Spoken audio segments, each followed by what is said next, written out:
name is Toby. What's your name? Kunta kinteh.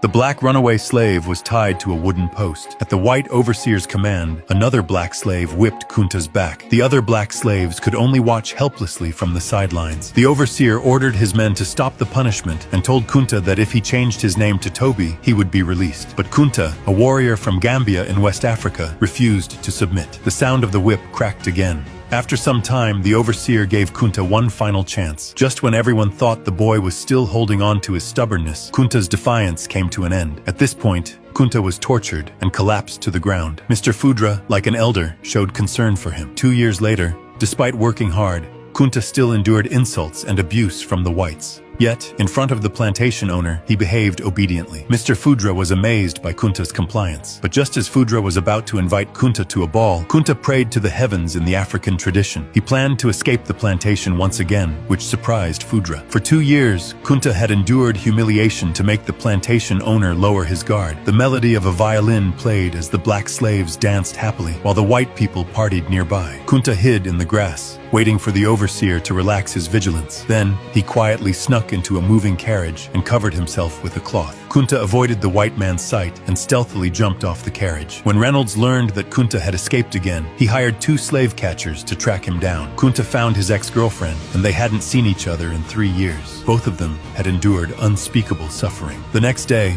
the slave catchers arrived at the location. Hiding in the shed, Kunta was pulling on his girlfriend, hoping she would escape with him. But his naive hope was immediately rejected by Fenta. The girl had become accustomed to life there, and as long as she could survive, she was willing to pay any price. As the two argued, their voices drew attention from the outside. The woman, however, didn't realize that several pairs of eyes were watching them closely.